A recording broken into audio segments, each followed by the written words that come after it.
Hi, everyone, and thanks for spending time with us today. We know what you're thinking. Two more white people preaching about diversity, and one of them's a man.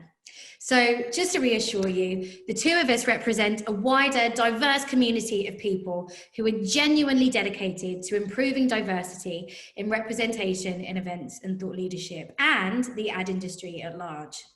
We're not doing this to build our personal brands, and we try not to do too many talks about D.I.C.E because our time is focused on action and working to make things better.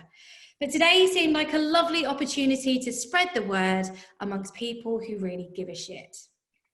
Over the last few years, in particular, there's been a lot of discussion about what inclusion looks like, the immediate aesthetics and the good and bad optics of events in particular. But honestly, that's not enough.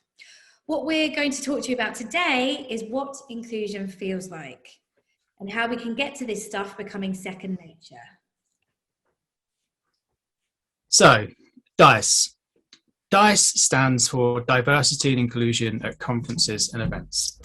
And as an entity, it's been around, I would say, for about 2 years.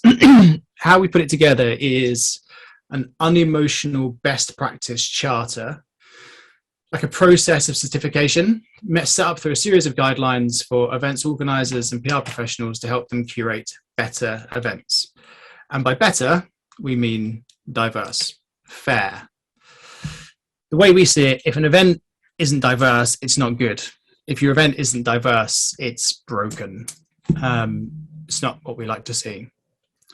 We established D.I.C.E, and by we, so me, Amy, Seb Joseph from Digiday, Nikki Kemp from Creative Brief.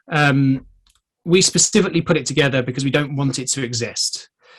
We established D.I.C.E so that eventually we can retire it, like the very best dating apps are kind of built to be deleted once you've used them and they're gone. One day we hope to do the same with D.I.C.E. We would have done enough education and evangelizing that every industry will be able to do this stuff itself. Right now, however, there are too many panels, all white, all male panels, manels, you name it, they're out there. And they just don't represent any kind of diversity of thought. Does every panel need Sir Martin Sorrell on it? No. The other thing to point out is that we're not profiting from this. This is not about profiteering from inequality. Everybody who works on D.I.C.E does so voluntarily and because they really want to see positive change happen. And over the years, we've certified and celebrated hundreds of events across industries and all over the world, from tech expos to government summits, futurology conferences to advertising festivals. It's a small number, we think, but we're really bloody proud of it, and that number grows day by day. We celebrate these events because we believe that planning for inclusion isn't up for debate. Quite simply, it's morally correct.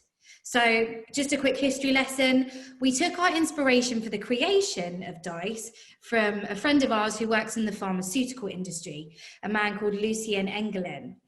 He noticed over the years that at pharma events, there was always one big audience neglected: patients. In response, he created something called Patients Included, which was also a charter that sets out how to include patients, basically the end user, in every conversation that industry has, because that too is morally correct. So this is his story. When I was presenting at medical and technology conferences around the world, people used to talk about what the patient wants or what the doctor wants without a patient, doctor or nurse being in the room.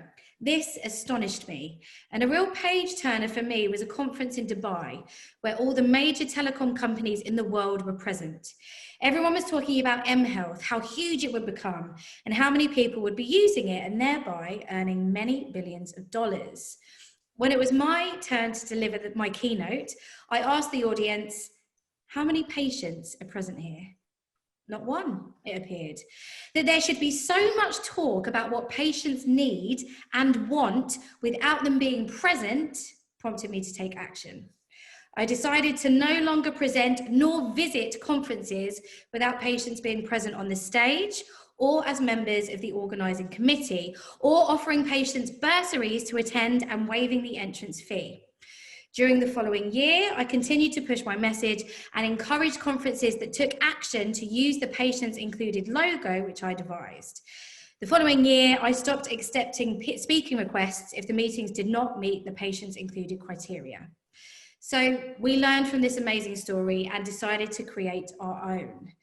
The sad reality is that in every kind of initiative or every kind of important conversation in society, someone or some people will be excluded. And we believe it's important to find out who those people are and why. So we should tell you what the D.I.C.E Charter is.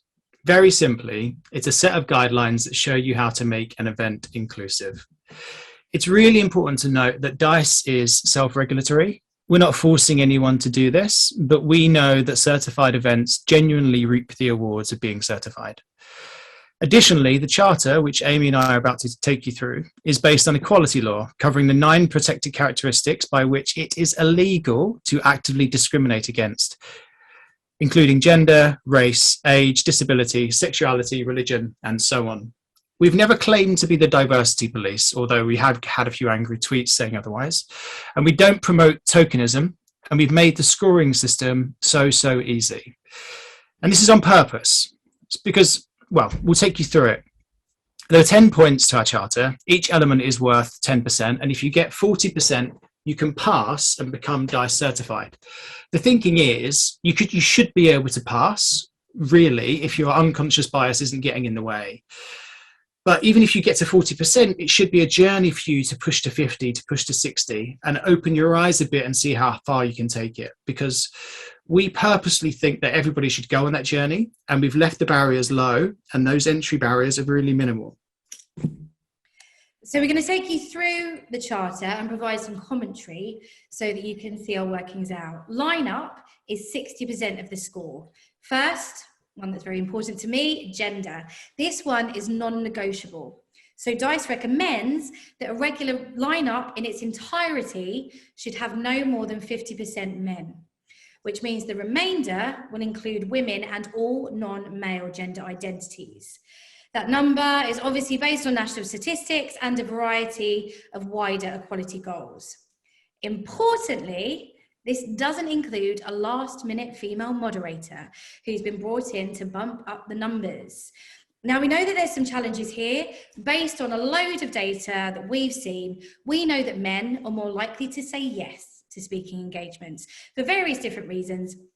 So for events organisers, this means asking more women and potentially thinking about why women might say no to your event or to your panel.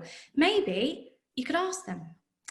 In addition, last year, we saw a lot of events that went public with their 4 or 5 keynotes. Martin Sorrell was often in that lineup, who were all white men with the line, "Women to be added."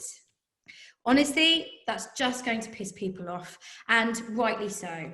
My recommendation, respect women by planning with them in mind, not treating them as an afterthought, and not always going for the same 10 or so faces. So this point kind of applies to the second point in our charter, race. This is also non-negotiable. We recommend that no regular lineup is more than 70% white, and that's based on population statistics of the major UK cities. For example, 41% in London, 33% in Manchester, 29% in Birmingham. Look at the numbers, it's not hard to find. We also stamp out the use of BAME. We like to recommend a mix of Black individuals, individuals from the different parts of Asia, and other minority ethnic individuals too. Feedback we've had from events organisers is that this isn't easy, but the key, again, is planning early, and please see this as an opportunity to spearhead inclusion, with curators leading the way. Third is age, and we know that this area means a lot to people. To get 10% out of a possible 100% in this area, you must have fair multi-generational representation amongst both men and women. So assuming the national working age is between 18 and 66, your lineup should feature representation from baby boomers, Generation X, and millennials. This applies to both your lineup and your content. So many industries seem to fetishize youth, whilst failing to recognize that women over 50, for example, invisible women, are some of the biggest spenders in retail. Some events only like to have CEOs speaking, but remember, not all CEOs are male and over 50. Panels is where we tend to see most issues across every industry. All white men from a certain background on a panel that's normally about the future not only isn't a good look, but it probably won't be that interesting. This isn't about tokenism. Instead, think about what diversity across the different protected characteristics like age or sexuality could do to fuel the conversation and bring fresh perspectives to a subject that perhaps you were missing that important perspective on. Every single one should have a balance based on race and gender, because otherwise you're missing out. Why do you even have a panel in the first place? Isn't that to have a healthy and fresh debates and drive an industry forward? Having a bunch of people who look the same, sound the same, and all sat there agreeing on the same topic is boring. Having participants that represent the same professional and cultural experiences would be counterproductive. And luckily, James and I don't look the same, which is why this presentation is extremely interesting. We disagree a lot, though. Disability is an area that I think we're going to be hearing a lot more about this year. And until now, it's been painfully underrepresented. Whatever industry you work in, there will be disabled people available to share authoritative thoughts. I promise. You just have to broaden your network and you just have to meet some new people. Just as important and sitting within this is neurodiversity. Recently, I ran an event and an amazing woman came out, in her words, as having ADHD, and she talked about how hard it's been throughout her career to educate people on this. But you can. This idea that there's an ideal type of person or personality, an ideal type of brain is wrong. It's wrong, and events organisers have to lead the charge in telling their industries that. And then the final piece in the lineup section is class and education. It's really important to talk about this because it's not an area of illegal discrimination in the 2010 Equality Act, but we know that especially in the UK, classism is prevalent. It still stuns me that this is not covered in the Equality Act, and I can see a day when it is. People use the cliche diversity of thought to justify all white, all male panels, but actually the true diversity of thought comes from having people with different backgrounds on your agenda. Get to know the socioeconomic makeup of your industry. For example, only 15% of people in the advertising industry didn't go to private school. 15%. That's ridiculous. There are various things you can do to help here, and that's by, for example, paying for travel expenses or paying speaker fees to show people that their time is of value. Now, this is the area that can be most fulfilling. Is your content inclusive? Are you celebrating different communities across sexuality, class, gender? If you ever have an event called The Future Of, surely diverse perspectives are a must. This is where we recommend making sure that any case study is fresh, sometimes niche, culturally respectful, and to think about the different organisations that can play a role in helping you get that content. This is where D.I.C.E would love to have more conversations, and we'd love you to get in touch with us to discuss that further. Now, we created this point because we've actually seen it happen a couple of times at events where events organisers and publishers who had intentionally asked well-known racists or bullies to be part of their event specifically to spark controversy. And I think that's ridiculous. And I mean, I'm still stunned by it. Genuinely, we take this really seriously. And various players in our industries and your industries and the wider industries, they're hired just literally because they want to share what we call harmful irreverence. In these instances, please think about the women or the people of colour who they have hurt, and whether they, having known a harasser, I fucked that up, Amy. Can you cut this? No. Okay. I'm just going to do this. Start again. In these instances, please think about the women or people of colour who they have hurt, and whether having a known harasser on stage actually feels inclusive. It's important that we don't give people who distress communities a voice or a platform to push their agendas. It's really hard to hide the glee that I get from James messing up. Right, so this part is quite straightforward, but when events organisers go through the certification process, we always require proof that events organisers have considered where they advertise, proven that they've covered the cost for people who can't afford to attend, and worked with various different community groups to make sure that their audience isn't all male and all white. Even D.I.C.E amongst us, and it's a 50-strong community, people can shout about their event amongst us and our wider network where they become certified. I messed up as well then. And in addition, damn it, karma. In addition, on the day, are you making your audience feel heard? Are you seeking their opinions and valuing their views? We're going to show you a few different ways that this can be done a little bit later. It's funny, taking a few people through the charter myself, the audience piece always shocks them. They've never thought about having a diverse audience, let alone having a diverse lineup. So that one's always somehow just a bit more powerful to events organisers. This next point is about accessibility, and it's another non-negotiable. There's basic stuff here, like making sure you have the right tools on your website, like UserWay, shown on the slide here. But also, if presentations are recorded, then please add subtitles. Many events organisers now invest in sign language. Again, it's that extra bit of planning, but the delivery on the day is going to make all the difference.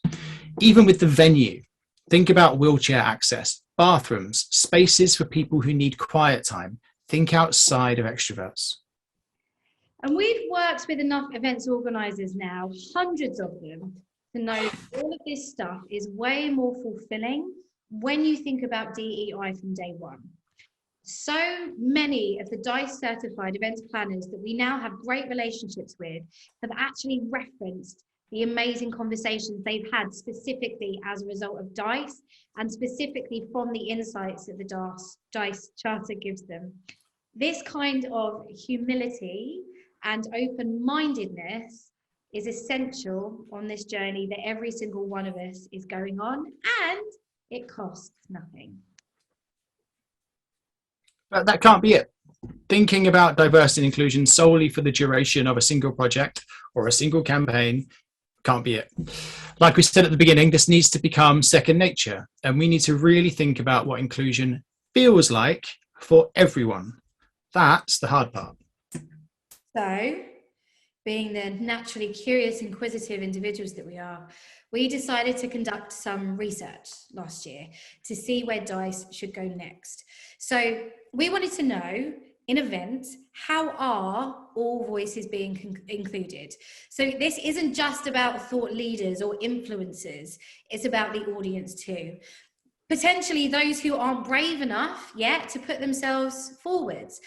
Perhaps those at the beginning of their careers who want to look up on a stage and see someone like them.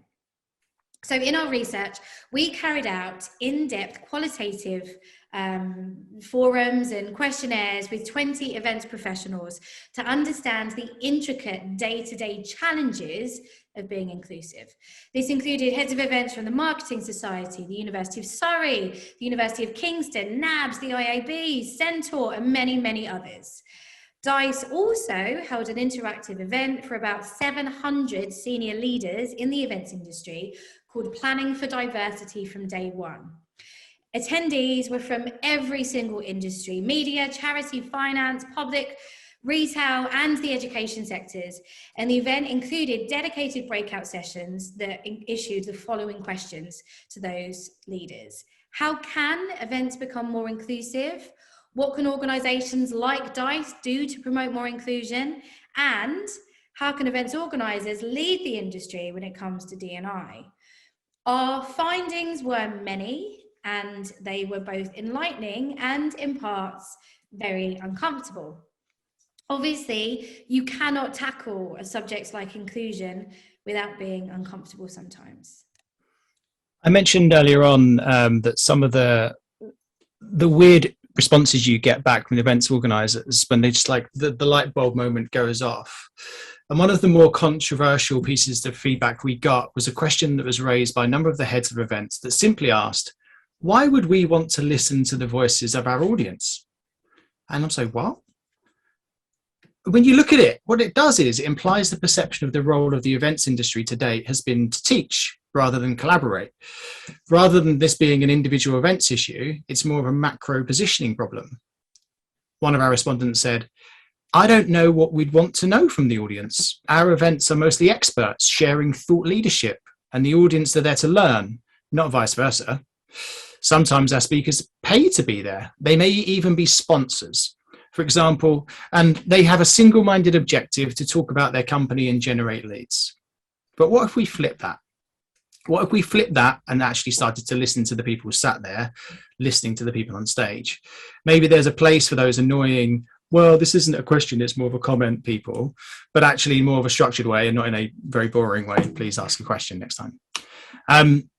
In 2018, Boston Consulting Group found that diverse workforces make companies, on average, 19% more profitable. We talk about the tangible value of hearing every voice. If we went around doing that, we would achieve these kinds of results. And we don't know the intrinsic long-term value of that until we try. From an anecdotal perspective, in that workshop that Amy just mentioned, the ideas provided by our guests provided not only a challenge to the existing operational approach, but they were ideas we had never heard before. Evidently, the pressure of a large group had previously been too significant for these to be raised prior. In this sense, the value of all voices is the avoidance of groupthink. Groupthink, the desperate social need to reach a consensus in organizations, can hold organizations back significantly. For example, the slow pace of the automotive innovation over the past 100 years or so has been cited as a significant cost of groupthink. Everybody's trying to get to the same thing, and eventually what you end up with is just a slightly smaller car. Amy. But when we're thinking about what inclusion feels like, we need to face the fear. Actually, we need to face the fact that fear exists in every single professional situation. So according to the innovations consultancy and us, 34% of UK workers are terrified at work every day, every single day. But and us also found that fear makes us less creative, but weirdly, fear makes us more productive. I guess the fear of being reprimanded for fucking up is cool. So when it comes to speaking up in conversation, it would be easy to write off a lack of or reluctance to participate merely as different ways of thinking, as an extrovert or introvert thing. Such an explanation means that we never have to venture further than the surface, but simply put it down to a difference in personality. Our research with the D.I.C.E community revealed some extremely worrying dynamics that until now we hadn't really unpacked. Inclusion is a very emotional subject, and rightly so. And one of our respondents added that every meeting of industry or every meeting of employees should feel safe, and sometimes it doesn't. Somewhere where accessibility has been taken into consideration, somewhere where there's an actual code of conduct that everyone signed up to, and somewhere the introverts' needs have been taken into account. The idea of safety might seem quite dramatic since we're only talking about workshops, meetings, conferences, but psychological safety and a fear of speaking up are both hugely significant and massively under-discussed. From a networking perspective, it's not often that we consider what the experience is like for introverts or people with neurodivergent conditions. Rather, assumptions have been made that individuals who struggle with situations like that will simply just not come to the event. One of our respondents, an events organizer, said, "People love networking, don't they?" Well, some people. We know that our breakout sessions are for people who typically want to be up on stage or have something to sell. Therefore, spaces for loud interaction are designed for delegates who are believed to need loud interaction. In the real world, a few people have started changing this. For example, On booking forms that we've seen after D.I.C.E, people have been asking attendees if they would need a quiet space, or whether loud stimulus or certain types of content might trigger negative reactions. Last year, in a D.I.C.E certified virtual event, Pinterest collaborated with disability activist Sinead Burke to ensure that all people were considered in the event's design. I attended that event. It was beautiful. Subtitles were provided for pre-recorded presentations, and each presentation also had a signer. No presentations used fonts in small sizes for visually impaired people. When you're planning sessions for every brain, there's a few things that you can do and take into account to help you get there. First, speed. Give people longer to think and digest information, more than a few seconds or a minute. Stimulus. Use more visual stimulus without dense, overcomplicated documents. Space. Allow people space to write their own ideas down and edit before sharing with the group. And sensitivity, important. Provide trigger warnings for content that may upset participants, especially in relation to sensitive subjects such as D, E, and I. Making these changes is better for everyone, especially the concept of conducting relatively silent sessions and giving people space to think and to breathe and to be quiet. A great deal of work has been done into the neuroscience of silence, and many experiments on humans and mice have proven that we can be more productive without sound distractions. I'm pretty sure you threw the mice into my script there, Amy, just for the lulz. No, it did happen. And the mice survived. No mice were harmed in the making of the presentation. Countless studies have shown that workplace meetings and conferences and events are riddled with inequalities. One study by the Yale psychologist Victoria Breskel found that when male executives spoke more often, they were perceived to be more confident. But when female executives spoke more often, they were given lower competence ratings. The annual McKinsey and leanin.org Women in the Workplace report, which in 2009 surveyed 329 companies and more than 68,000 employees, found that half of the surveyed women had experienced being interrupted or spoken over, and 38% had others take credit for their ideas. And according to a review of more than 7,000 employee feedback surveys on 1,100 female executives, when women expressed passion for an opinion or an idea in meetings, their male counterparts perceived them as being too emotional. In this context, D.I.C.E has decided to define it as the gender listening gap. Women's contributions are valued by men less than men's contributions, and this is worsened for women of colour, who are statistically more likely to experience the imposter phenomenon, as outlined by Pauline Rose Clance and Suzanne Imes in 1978. This issue is exacerbated in companies where professional camaraderie and presence is seen as a sign of competence. The louder and more confident and more male you are, the more capable you apparently are.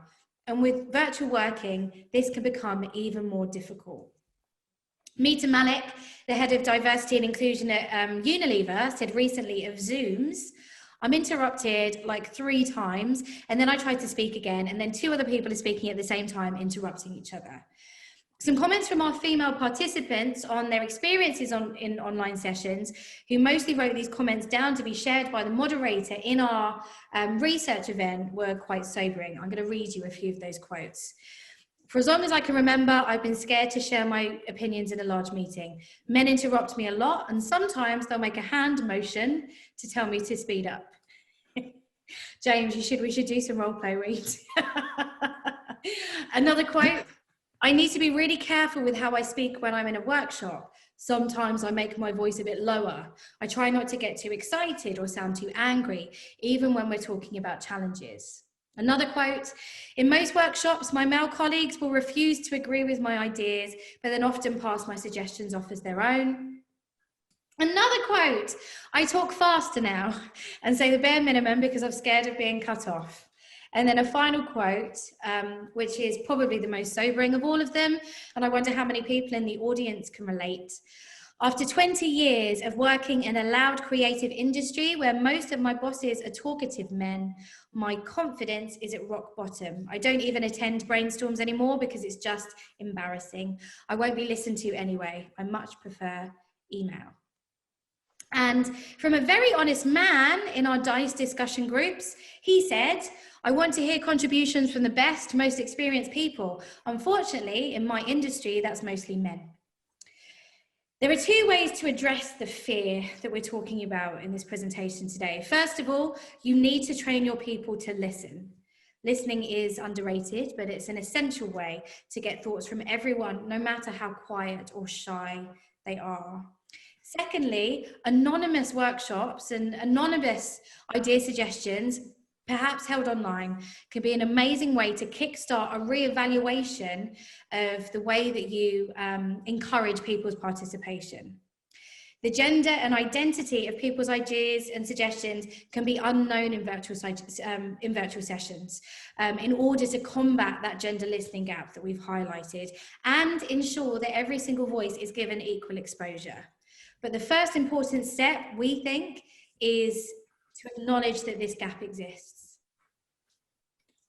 At D.I.C.E, we know that the diversity conversation has been happening for some time. It goes on every single day, even on Twitter every single day. Amy and I in a group would be like, oh my God, they're still doing it, because it's just talk. And because it's just talk, there's no action, and therefore the pace of change is so slow. Significant structural change does require accountability and action, not lip service. For change to occur, one major audience needs to commit to not just listening to these recommendations, but learning from them and understanding what's needed to move from using words like inclusion to living them. White men specifically, need to be willing to learn and acknowledge that it is impossible for them to have all the answers. One of the moderators of our D.I.C.E event said, as a white cisgendered man in his 40s, it wasn't me, a D&I event should feel like a learning experience. I ran a breakout session on this topic recently, and some of the suggestions we had come forward helped me understand things that I'd previously never considered. That felt humbling and enlightening. For me, I would want to feel like more opinions and lived experiences other than the ones similar to mine had been catered for. Because ultimately, if I'm experiencing those opinions and lived experiences of people unlike me, then what am I doing if not learning? And any great event is where you can walk away feeling like you've learned something. I mean, that was wonderful. We got that and we're like, this is gold. This is exactly the mission to be done. Now, look, whilst targeting white men primarily may be bold and an uncomfortable thing to say or hear, it's the reality that diversity rests upon those people. Until white men are able to commit to helping solve the problem of inequality and exclusion, our solutions will only ever be shallow. And it's not racist and sexist to talk about the privilege of white. No, it's not. They get accused of a lot. So listen, we know that for some people, this all feels like faff. It's hassle. The networks and cliques that we've built across our careers now need to be widened. Maybe we need to change the way we think. Maybe we need to change the way we speak. And for some people, that's too much. They don't want to. D.I.C.E gets a lot of pushback and aggression from people who really, really don't want to change. What do they all look like, Amy?